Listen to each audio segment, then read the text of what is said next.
और विश्वामित्र की story research करते हुए मुझे रियलाइजेशन हुआ कि उनका जो जन्म हुआ था एक स्पेसिफिक वरदान के कारण हुआ था, और उस वरदान के 2 पार्ट थे, और दूसरा पार्ट जो था दैट वाज परशुराम। विश्वामित्र की बहन जो थी सत्यवती, उनका बेटा, उनका जो हस्बैंड थे रुचिक, वो रुचिक ऋषि थे।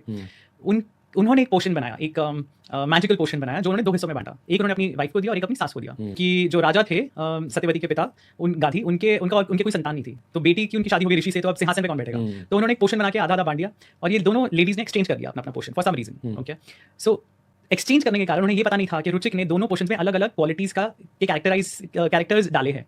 तो जो उनके अपनी बीवी को जो मिलना था, अपनी पत्नी को जो मिलना था पोर्शन, उसमें गुण थे ब्राह्मण वाले, क्योंकि उस बच्चे ने जंगल में रहना था, आश्रम में रहना था, और उसको वेद पढ़ने थे, वेद पुराण पढ़ने थे। जो रानी के लिए उन्होंने बनाया था पोर्शन, उसमें क्षत्रिय के गुण थे। अब क्योंकि दोनों लेडीज ने एक्सचेंज कर लिया पोर्शन, वो गुण भी एक्सचेंज हो गए। तो उस एक पोर्शन से जन्म हुआ विश्वामित्र का, जो क्षत्रिय तो पैदा हुए पर उनमें ब्राह्मण वाले गुण थे, इसीलिए वो आगे चल के ब्रह्म ऋषि बने। और दूसरे पोर्शन से पैदा हुए परशुराम, जो ब्राह्मण पैदा हुए पर उनमें क्षत्रिय गुण थे, इसलिए वो आगे जाके वॉयलेंट बने।